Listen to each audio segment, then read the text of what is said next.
বন্ধুরা দেখো, ভাত ফুটছে আমার, আর ভাতটা এখনও হয়নি। আর ভাতের মধ্যে দেখো ডিম সিদ্ধ দিয়েছিলাম, তো বের করে নিয়েছি ডিম সিদ্ধ।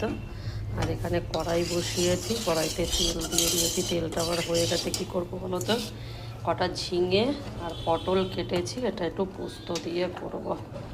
তো তেলের মধ্যে আগে দিয়ে দিই, এটাকে একটু ভাজা ভাজা করে নেব। নুন আর হলুদটা দেব। আর এখানে দেখো এই যে পোস্ত নিয়েছি, পোস্তটা বাটবো, কাঁচা লঙ্কার পোস্ত। ভাজাটা হতে থাক, পোস্তটা বেটে নেব। দেখো ঝিঙে আর পটলটা আমার প্রায় ভাজা ভাজা হয়ে গেছে।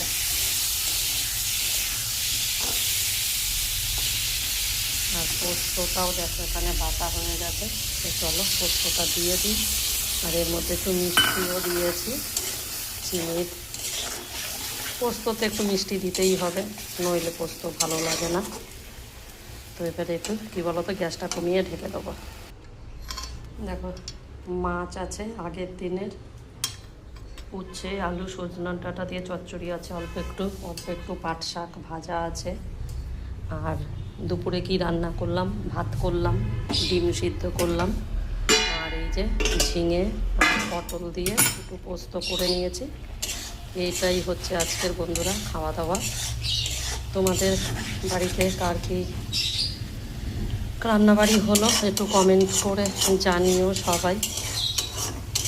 আর এটাই হচ্ছে আমাদের আজকের দুপুরের মেনু। আর ঝিঙে পটল পোস্ত হলে আমার আর কিছু লাগে না, পটল দিয়েই আমার ভাত খাওয়া হয়ে যাবে। কেন পটল পোস্ত হলে, আলু পটলের তরকারি হলে সত্যি আমার আর কিচ্ছু লাগে না।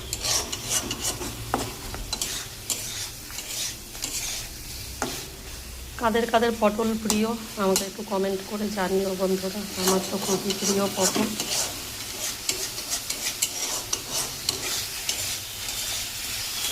তো চলো, আমার দেখো তেল ছেড়ে দিয়েছে, মশলাটা পোস্তটা ভাজা ভাজা হয়ে গেছে, তেলটা উপরে উঠে এসেছে। আর